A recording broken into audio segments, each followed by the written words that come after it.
ভারতের ওপর আল্লাহর গজব পড়েছে, এই কথাটা আমি বারবার কেন বলি জানেন? আজকে এমন এক কাহিনী হয়েছে যে কাহিনী শুনলে আপনারা অবাক হয়ে যাবেন। সম্মানিত দর্শক, ভিডিওটা সর্বোচ্চ শেয়ার করবেন, আশা করি আপনাদের মন ভালো হয়ে যাবে। নেদারল্যান্ডস থেকে একটি বিমান হায়দ্রাবাদ বিমানবন্দরে আসার কথা। যেই মাত্র বিমান আকাশের মধ্যে উঠেছে তখনই পাইলটকে জানানো হয়েছে বিমানের মধ্যে বোম রাখা আছে। এই কথা যখন যাত্রীরা শুনতে পারে সমস্ত যাত্রীরা আতঙ্কিত হয়ে যায়, এমনকি প্লেনের পাইলট পর্যন্ত আতঙ্কিত হয়ে যায়।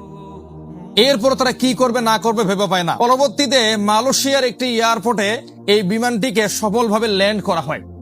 ল্যান্ড করার পরে ভালোভাবে পরীক্ষা নিরীক্ষা করে দেখা হয় এখানে কোনো ধরনের বোমা রাখা নাই। এই তথ্য কে দিল পাইলটকে? মালয়েশিয়ার এক এয়ারলাইন্স কোম্পানি থেকে এই তথ্য পাইলটকে দেওয়া হয়। তারা আবার দাবি করেছে তাদেরকে একটি ইমেইলের মাধ্যমে বলা হয় যে এই বিমানের মধ্যে বোম রাখা আছে। তাহলে দেখেন তো, ভারতীয় মানুষেরা পৃথিবীর কোনো জায়গায় শান্তিতে নাই। আমেরিকা থেকে হাত পা বেঁধে ভারতীয় নাগরিকদেরকে ফিরিয়ে দেওয়া হয়েছে। অপরদিকে ভারতীয়রা পৃথিবীর যে কোনো প্রান্তে অপদস্থ অপমানিত হচ্ছে। পাকিস্তানের সঙ্গে বারবার যুদ্ধে হারছে, এখন বাংলাদেশও ভারতকে হুমকি দিচ্ছে।